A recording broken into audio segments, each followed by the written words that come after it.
السلام علیکم۔ آپ دیکھ رہے ہیں اسلامک دنیا۔ حضرت عثمان رضی اللہ تعالیٰ عنہ پر فتنہ پروروں کے 6 الزامات جو کہ ان کی شہادت کا باعث بنے۔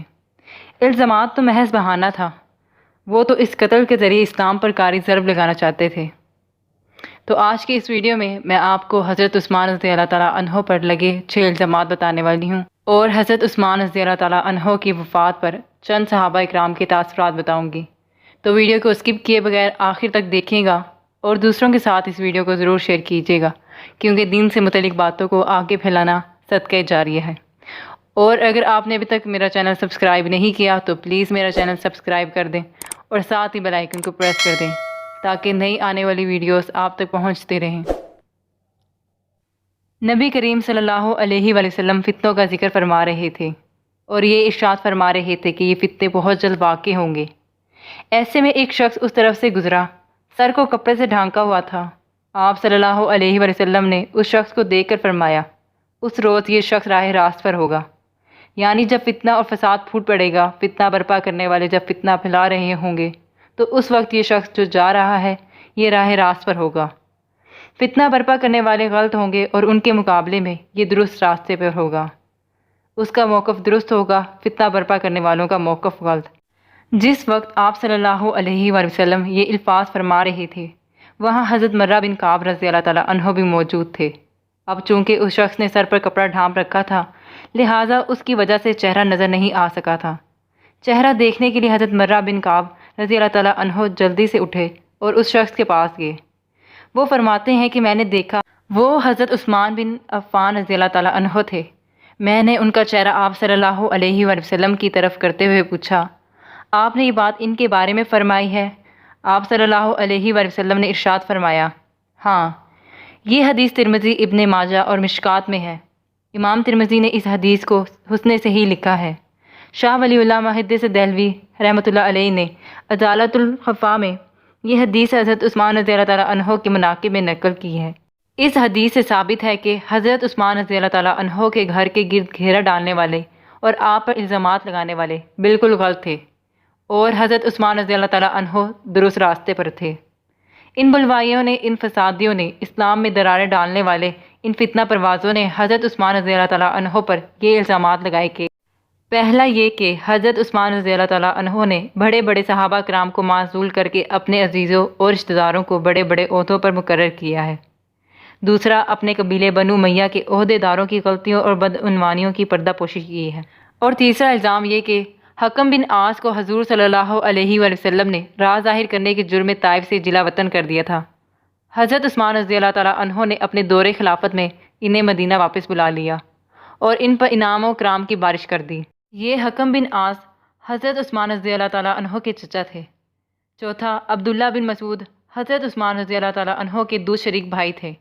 حضور صلی اللہ علیہ وآلہ وسلم نے وحی کی کتابت اس کے سپرد فرمائی، لیکن قرآن کریم میں تحریف کرنے لگا اور اس طرح مرتد ہو گیا۔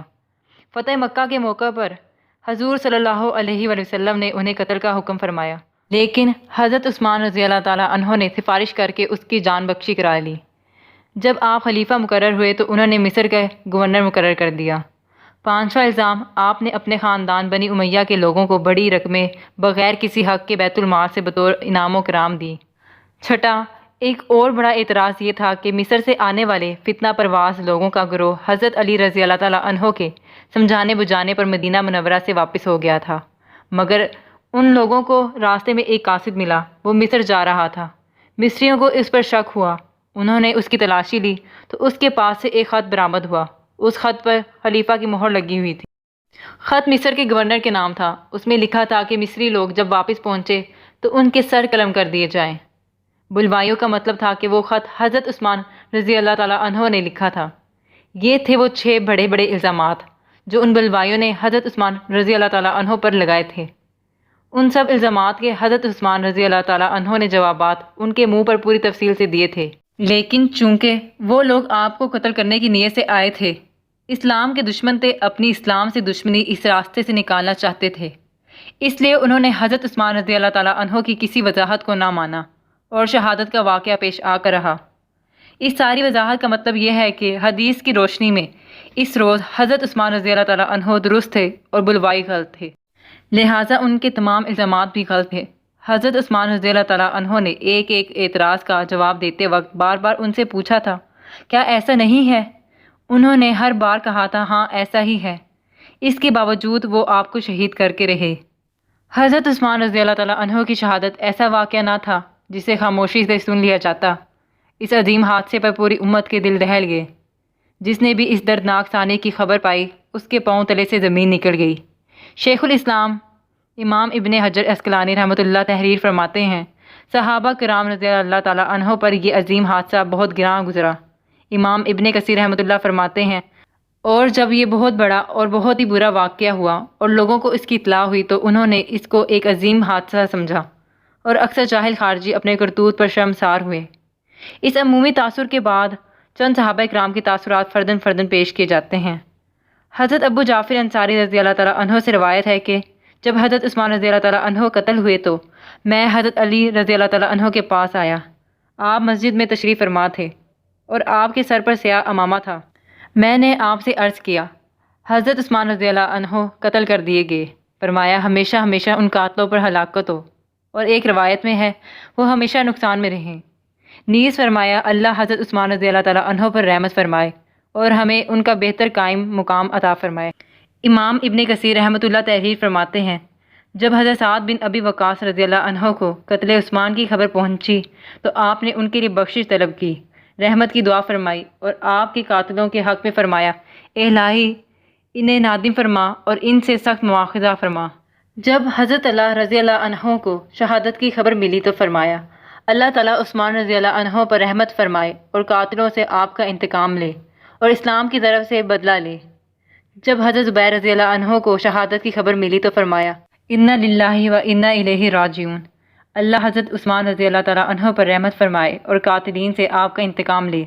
حضرت سعید بن زید رضی اللہ تعالیٰ عنہ پہلے بتائے گئے حضرات کی طرح عشرہ مبشرہ میں سے ہیں۔ فرماتے ہیں، اور اگر احد پہاڑ تمہارے اس ظلم پر جو تم نے حضرت عثمان رضی اللہ تعالیٰ عنہ پر ڈھایا ٹوٹ پھوٹ جاتا تو حق جانب تھا۔ حضرت عبداللہ بن عباس رضی اللہ تعالیٰ عنہ نے خطبے میں ارشاد فرمایا، اگر لوگ خون عثمان رضی اللہ عنہ کا بدلہ طلب نہ کرتے تو ان پر آسمان سے پتھر مارے جاتے۔ حضرت عبداللہ بن مسعود رضی اللہ عنہ نے فرمایا، واللہ اگر یہ لوگ عثمان رضی اللہ عنہ کو قتل کر دیں گے تو پھر ان جیسا نہیں پائیں گے۔ حضرت زید بن ثابت کی آنکھوں سے آنسوں کا تار جاری تھا۔ حضرت ابو ہریرہ رضی اللہ تعالیٰ عنہ کا یہ حال تھا کہ جب اس سانے کا ذکر آ جاتا تو دھارے مار مار کے روتے۔ یہ ہیں چند صحابہ کرام کے تاثرات۔ اللہ ہم سب کو اپنے حفظ و امان میں رکھے، اپنا خیال رکھیے گا، دعاؤں میں یاد رکھیے گا۔ اللہ حافظ۔